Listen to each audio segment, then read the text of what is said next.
This is my puppy Herman, and this is me. My name is Ethan. One day not long ago, Herman and I went for a walk. We started at our apartment here in Los Angeles and walked up here into the Hollywood Hills, where we came across the most incredible house either of us had ever seen. I ended up chatting with a neighbor who told me this house had just sold for $33 million. I asked him who bought it, and he said, some pharmaceutical guy. When I got home, I looked up the house online and learned more about it. It's called the Stanley House. The interior was designed by Lenny Kravitz, and it was indeed purchased for $33 million, which was actually a bargain because the asking price was $38 million. The pharmaceutical guy who bought it is a member of the family that owns one of the biggest pharmaceutical companies in the world. This pharmaceutical company makes $40 billion a year, selling popular prescription medications for diabetes, cancer, heart disease, cholesterol, and many, many other serious health problems. Which is a good thing, right? If you suffer from a disease, you should take medicine for it, shouldn't you? Well, yes. But then I started doing a little research, and what I learned inspired me to make this video. For example, did you know, according to the Centers for Disease Control, the average lifespan of Americans is actually declining? How is that possible, I wondered? Despite being one of the wealthiest countries in the world, with access to science, technology, and medicine that is unparalleled in human history, and pharmaceutical companies selling drugs to treat heart disease, cancer, diabetes, and Alzheimer's, how are Americans actually living shorter lives than we were just a few years ago? And here's the other interesting thing I learned. As recently as 100 years ago, these health issues did not exist, at least not at anywhere near the rates they do now. According to the CDC, the top 10 leading causes of death today are heart disease, cancer, accidents, chronic lower respiratory infection, stroke, Alzheimer's disease, diabetes, influenza and pneumonia, kidney disease, suicide. But in the year 1900, the leading killers of Americans were influenza and pneumonia, tuberculosis, gastrointestinal infections. My grandma had cancer. I have a cousin living with type 2 diabetes. So even though I know firsthand how difficult these problems are, I have to admit, I also thought they were sort of natural, I guess. Just kind of the luck of the draw. But what I've learned is these health problems aren't as natural as we think, meaning we don't have to accept them as a way of life. In fact, we've actually developed them as a society over the last several decades. The question is, why? And if we created these problems, does that mean we can solve them? According to what I've learned, the answer seems to be yes. Way back in 1898, the first comprehensive study on diabetes was conducted. A medical student named Elliot Jocelyn looked at the record of every patient treated at Massachusetts General Hospital since 1824, a 74-year span. Among the 48,000 patients treated, only 172 had been diagnosed with diabetes, just 0.3%. Today, 1 in every 7 to 8 adults in America has diabetes. Diabetes expert Kelly West called diabetes one of the most important of human problems, and he said that 40 years ago in 1978, which, coincidentally, is when I was born. But here's the good news. There is mounting evidence that heart disease, cancer, stroke, Alzheimer's, and kidney disease are closely related to type 2 diabetes. In fact, many doctors, including one I sat down with for this documentary, now believe the culprit behind the rise in diabetes is the same thing that's also contributing to all these other health problems. So what that means is, if we can crack that one central problem, we might be able to improve all of them. These health issues are known as Western diseases because they are most common in the United States and Europe, as well as big cities all over the world, and are relatively uncommon in more remote populations that have not been influenced by Western culture, and more specifically, Western diets. We know this because within a very short period of time of becoming Westernized, in other words, beginning to eat the same types of foods we eat, those more remote populations start experiencing the exact same types of health problems we do. A great example is Japanese women and breast cancer. The rate of breast cancer among Japanese women is much lower than American women. And yet, within just 2 generations after moving to the United States, Japanese women experience the same breast cancer rates as Americans. Dr. Stephen Gundry is one of the most prominent heart surgeons in the world. But recently, he left his position as chairman at the Loma Linda University Medical Center and founded his own research institute, the Center for Restorative Medicine, which now has locations in both Palm Springs and Santa Barbara. Dr. Gundry's focus these days is on helping people change their health primarily through what it is they're putting into their bodies.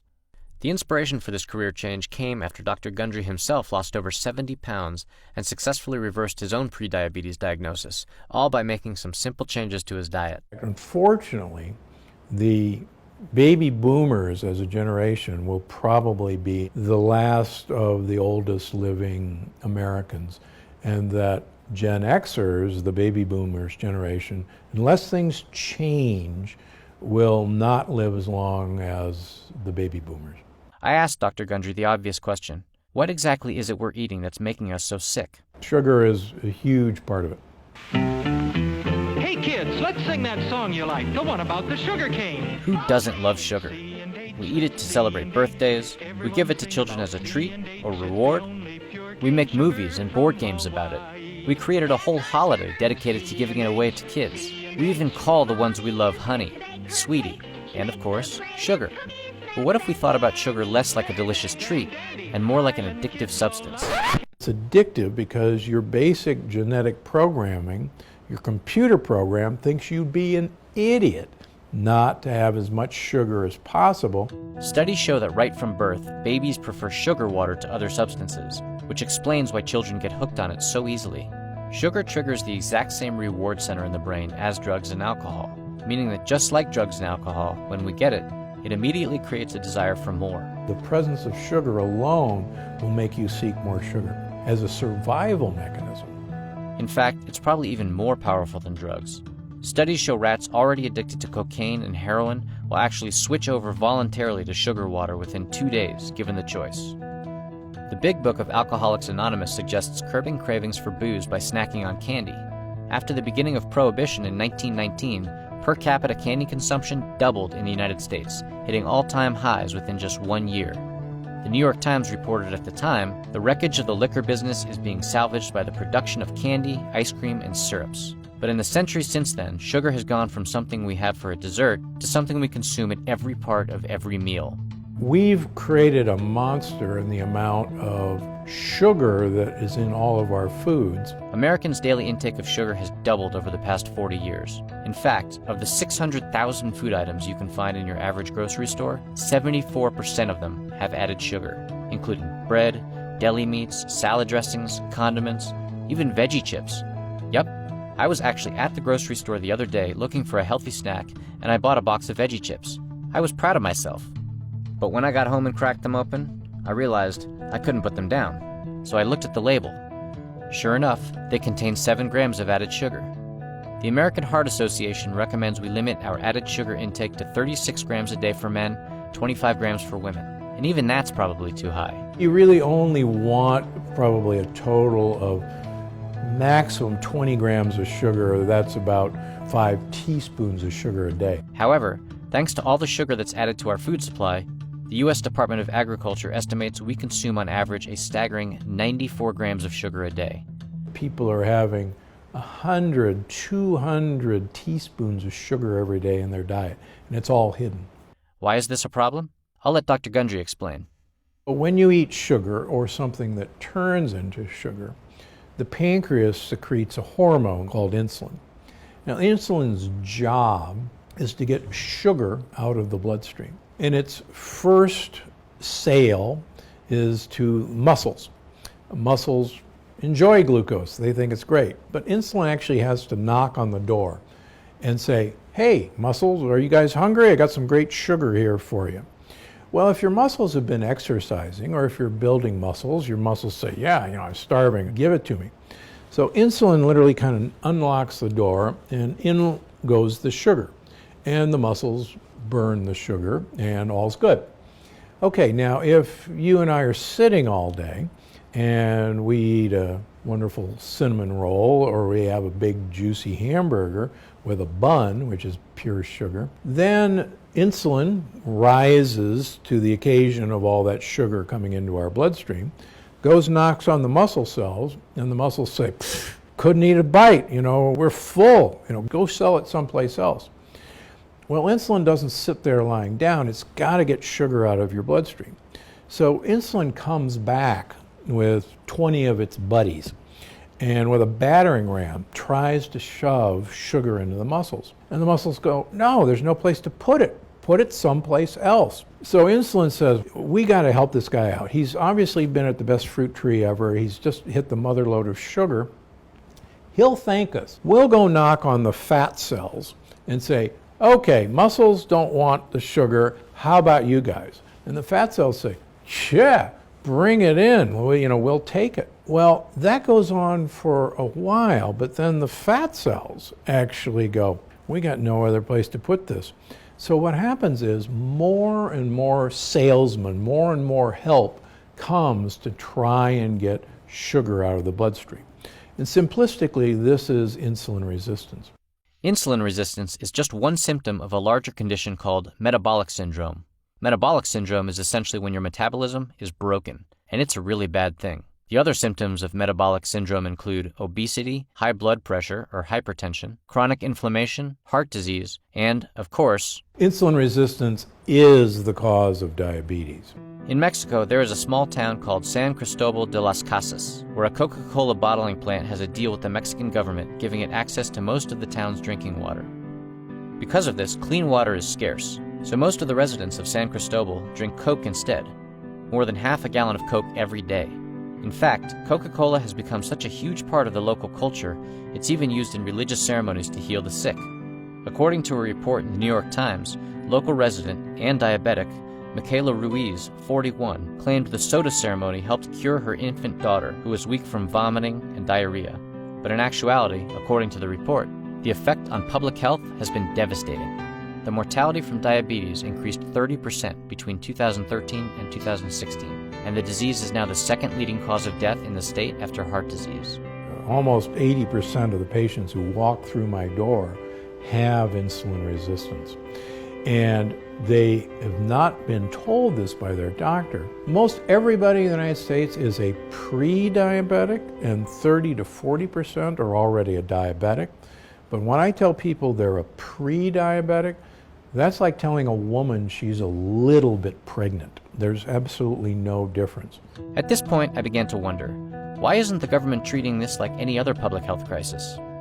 In the 2014 documentary Fed Up, about the obesity epidemic in America, Katie Couric interviewed former President Bill Clinton about her sugar problem. Do you think the government is behind when it comes to helping Americans reduce their sugar intake? Yes, I do. Why? Why are they doing this? I think that... Or why aren't they doing more? I can't answer that, particularly since corn has been turned into fructose and is a sweetener for soft drinks, which I don't think is a good use of corn. Well, whether he meant to or not, President Clinton did answer the question. Since 1995, the United States government has given out $8.1 billion in subsidies to the corn industry. And as Clinton mentioned, corn is used to produce an artificial sweetener called high fructose corn syrup, which is a mixture of two types of sugar, fructose and glucose, and is cheaper to produce than regular table sugar, or sucrose. Scientists believe high fructose corn syrup may actually be worse for you than regular sugar. All the evidence shows that the more fructose we ingest, the worse our liver gets, the worse our kidneys get, and, believe it or not, the higher the cholesterol levels go because of higher triglycerides. So fructose as a part of sugar is really the big culprit right now. A 2011 study by the U.S. Public Interest Group revealed that since 1995, an astounding $16.9 billion in taxpayer money has been doled out in subsidies for food additives used primarily in junk food, like chips, soft drinks, and candy. The study, titled Apples to Twinkies, found that if this government money was given directly to consumers in the form of the food it is used to produce, instead of subsidies to the agricultural industries, each American would get over $7 worth of junk food while receiving just 11 cents worth of apples. In other words, enough to buy 19 Twinkies, but less than a quarter of one Red Delicious apple apiece.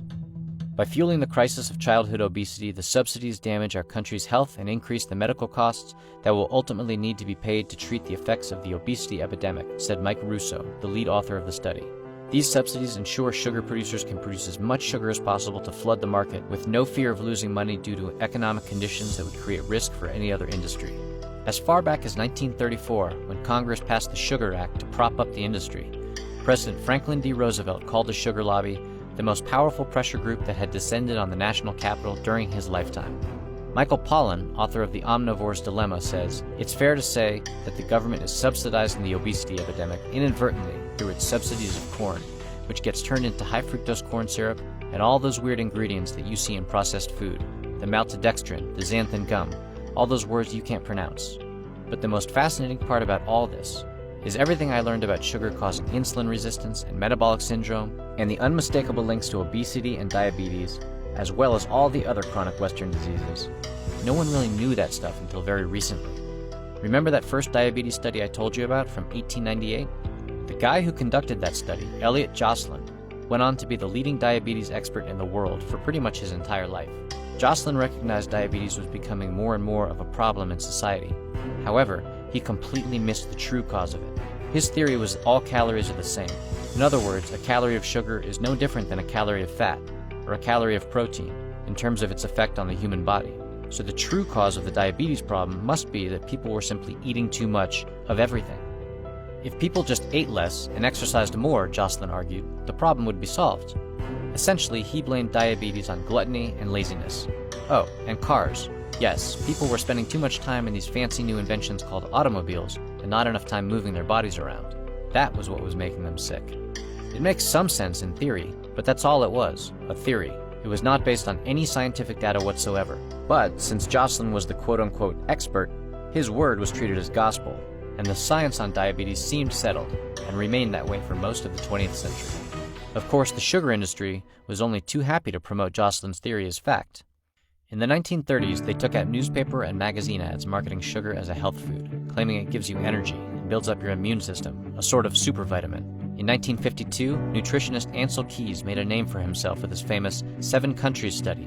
The study examined populations in Italy, Greece, Yugoslavia, Finland, Japan, the Netherlands, and the United States, and concluded the rising levels of heart disease in society were caused by too much fat in the diet. This also made sense in theory, because fat contains cholesterol, and many of the people in these countries who were dying from heart disease had high cholesterol levels. But this science was also faulty because it did not prove that cholesterol from dietary fat is actually the cause of heart disease. And it was later revealed that Mr. Keys had cherry-picked his research to fit a narrative that a high-fat diet was unhealthy.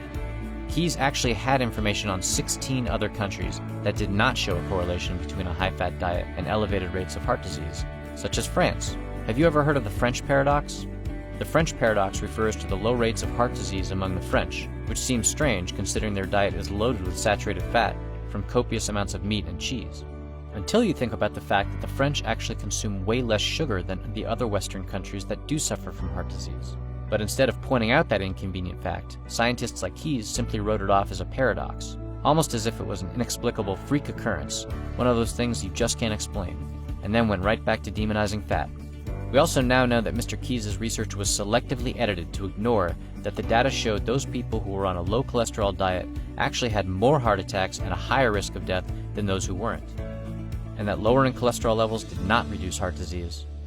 Of course, nobody knew at the time that Keys' research was being funded by the sugar industry itself. These scientists were actually paid to tell people that sugar was good for you, that it was a great energy source, and that fat was the evil empire. Once again, sugar was exonerated. America had the answer to heart disease: avoid fat, which led to a low-fat diet craze that lasted for the next 50 years and landed Keys on the cover of Time magazine as a national hero. On the flip side, cholesterol has been demonized ever since, and even though we now know that having high cholesterol isn't necessarily a bad thing, and that cholesterol is actually a vital nutrient we very much need, especially for our brains, cholesterol-lowering medications have become another huge source of profits for the pharmaceutical companies. In 1956, when emerging studies began to suggest that sugar could be contributing to the nation's rising health problems, the sugar industry countered with a $750,000 advertising campaign, an enormous sum in those days, that was remarkably effective at pushing the narrative that sugar was a nutritious part of the diet. In the 1960s, a physician named George Campbell ran a diabetes clinic in South Africa. 4 out of 5 patients he treated were immigrants from India, which surprised him when he learned the prevalence of diabetes in India was extremely low. So Campbell began doing some research. He looked into their diets. These immigrants were eating the same amount of fat as the native Indian population was, and they certainly weren't overeating. In fact, many of these immigrants were so poor they were surviving on as little as 1,600 calories a day, a figure in many countries which would be regarded almost as a starvation wage, said Campbell, and yet many of them were obese and suffered from severe diabetes. However, when he compared the sugar consumption between the immigrants and the native Indians, Campbell found his answer. In India, sugar consumption per capita was 12 pounds a year, but the immigrants who showed up at Campbell's clinic consumed nearly 80 pounds of sugar per year. Writing in 1963, University of London nutritionist John Yudkin, who was Ancel Keys's biggest rival, said, "We now eat in 2 weeks the amount of sugar our ancestors of 200 years ago ate in a whole year." By the way, someone should really make a movie about the rivalry between the anti-sugar Yudkin and the anti-fat Keys. It's a fascinating story. Those guys hated each other. Then, just a couple years ago, thanks to a man named Stanton Glantz, we learned the true extent of the pro-sugar narrative that has been pushed on the public. Dr. Glantz is a professor of medicine at the University of California at San Francisco. In 2016, he unearthed a trove of documents showing that back in 1967, a trade group called the Sugar Research Foundation, an industry lobby known today as the Sugar Association, paid 3 highly respected Harvard scientists the equivalent of $50,000 in today's dollars to publish heavily biased studies that cleared sugar as being a cause of heart disease and instead blamed saturated fat. At that time, studies like the one George Campbell did in South Africa were beginning to show a strong link between sugar and chronic health problems, so the sugar industry responded. The documents Glantz discovered showed that in 1964, a top sugar executive named John Hickson formulated a plan to shape public opinion through our research and information. That research, to be funded with sugar industry money, would need to downplay any harm sugar caused and play up the dangers of dietary fat. Then we can publish the data and refute our detractors, Hickson wrote to the scientists for hire. "We are well aware of your particular interest and will cover this as well as we can," wrote back Harvard scientist Dr. Mark Hegsted. The so-called research proceeded, with the scientists reporting back regularly to Hickson with their findings that sugar had essentially nothing to do with contributing to chronic disease. Hickson was overjoyed with his investment. "Let me assure you, this is quite what we had in mind, and we look forward to its appearance in print," he replied. The sugar review the scientists came up with was soon published in the prestigious New England Journal of Medicine, and once again, sugar was completely cleared of any danger. It was a very smart thing the sugar industry did, because review papers, especially if you get them published in a very prominent journal, tend to shape the overall scientific discussion, said Dr. Glantz. Marion Nestle, a professor of nutrition, food studies, and public health at New York University, had another word for the sugar industry's strategy. "It's appalling," she said. "It's a strategy that has paid off so well, however, it's been repeated multiple times. In 2015, the New York Times revealed Coca-Cola had provided millions of dollars in research funding in order to downplay the link between soda and obesity.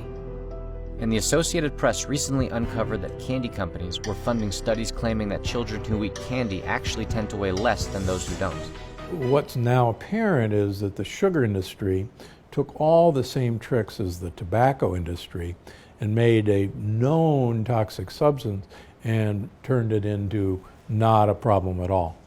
One of those scientists on the sugar industry's payroll in 1967 was Fred Stair, the founder and chairman of the Department of Nutrition at the Harvard School of Public Health. The sugar industry had been quietly bankrolling Stair's work for more than 20 years. So it's no surprise he evolved into sugar's leading public defender, at one point writing, "It is not even remotely true that modern sugar consumption contributes to poor health, and that it may be hazardous to recommend anyone, including children, avoid sugar," all the while receiving money from the National Confectioners Association, PepsiCo, Coca-Cola, and the National Soft Drink Association.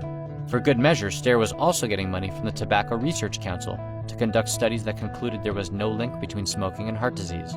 Dr. Hegsted, the Harvard sugar scientist who hatched the false research plan with John Hickson, the big sugar executive, went on to become head of nutrition at the United States Department of Agriculture, where in 1980 he helped draft the federal government's first official dietary guidelines, which contained the following conclusion. Contrary to widespread opinion, too much sugar in your diet does not seem to cause diabetes. Believe it or not, this has been the official position of the United States government ever since.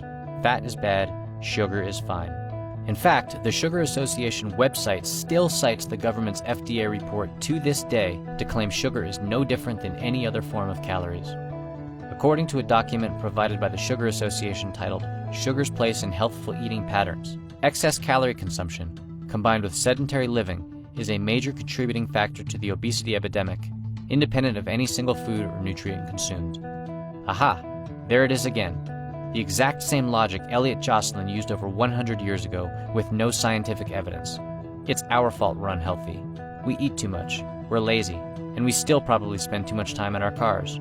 While that last part may be true, we can't ignore the facts. Since Fred Stair led the commission that put out the FDA's first dietary guidelines almost 40 years ago, Americans have doubled their daily intake of sugar.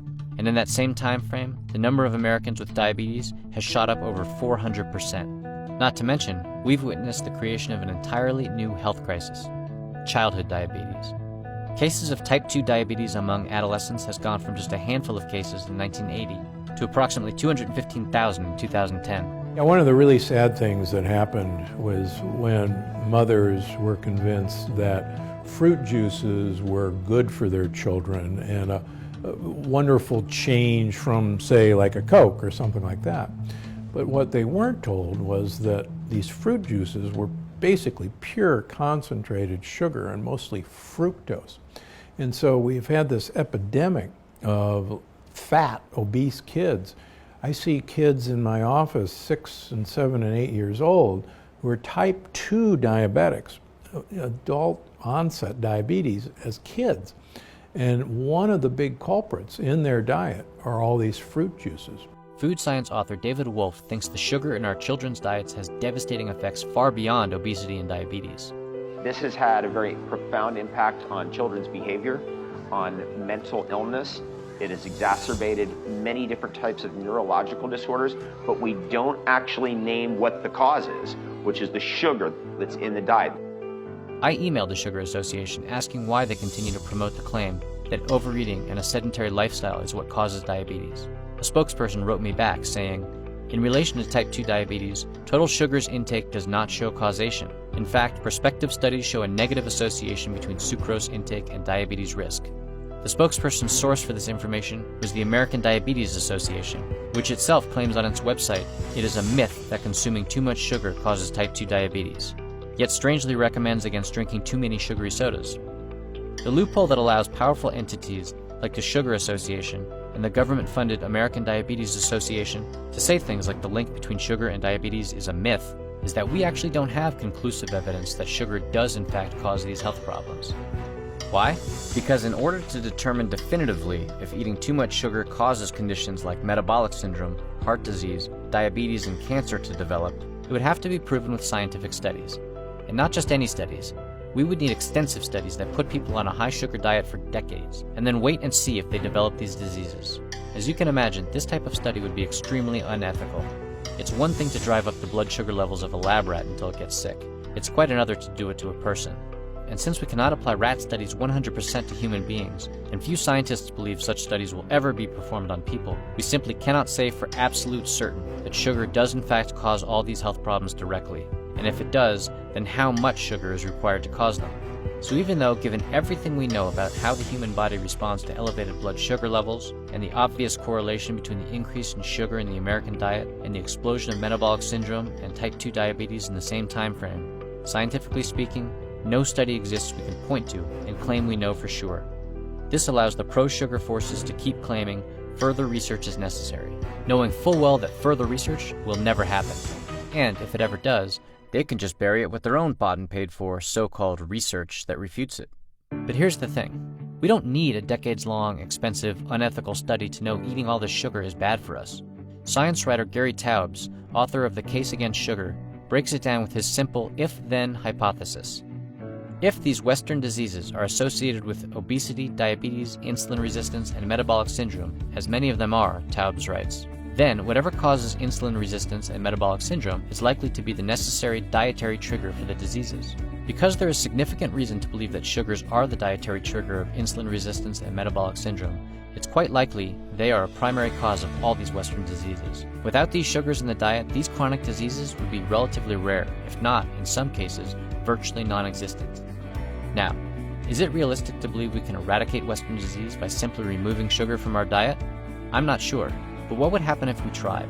If we started being more careful about what we ate and focused on keeping ourselves healthy, instead of waiting until chronic diseases like diabetes, heart disease, cancer, and Alzheimer's developed, and then taking medicine for them, what would that do to the bottom lines of pharmaceutical companies? The more insulin you make, the sicker you get, the more heart disease you get, the more cancer you get, and the more dementia you get. And the more you get those, the pharmaceutical industry is more than happy to step in with those drugs. In 2016 alone, sales of the top 10 selling cardiovascular medications totaled over $13 billion. The top 10 leading diabetes medications totaled $17.3 billion. And total revenues for the top 15 big pharma corporations was $524 billion. over $500 billion. That's more than the GDP of Finland, Kuwait, and Costa Rica combined. If we could begin to reverse the trend of these rising chronic Western diseases, would the top 20 big pharma CEOs make a combined $474 million, as they did in 2014, an average of $23.7 million each? Would that pharmaceutical guy, whose family's company makes $40 billion a year, be able to afford his $33 million Hollywood Hills mansion? Let's suppose that you came to me with a case of pneumonia, and I said, hey, this is great. I'm going to manage your pneumonia for the rest of your life.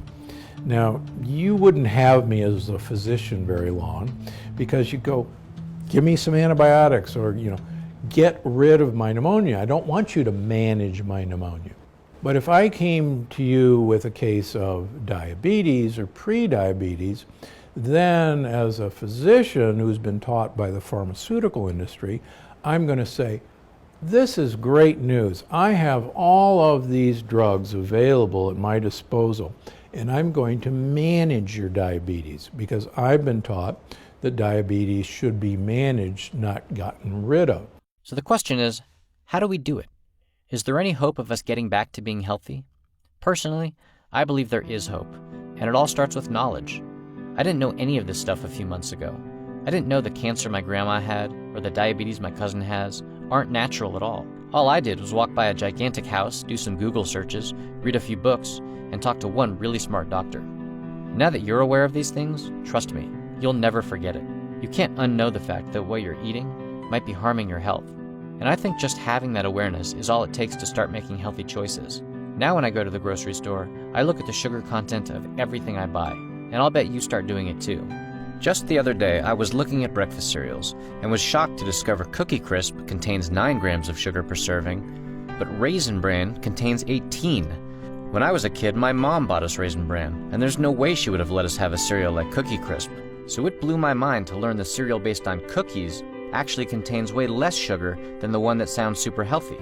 That's the kind of simple action we need to start taking. Just being conscious of what it is we're putting in our bodies can literally save our lives. If you have women with breast cancer who have insulin resistance, if they lose weight and become insulin sensitive again, they actually have lower incidence of recurrence breast cancer or breast cancer metastases than women who stay the same weight. We need to make an effort to start eating a lot less processed food with added sugar and a lot more real food, like fruits and vegetables. Well, the key is this has to be a grassroots movement.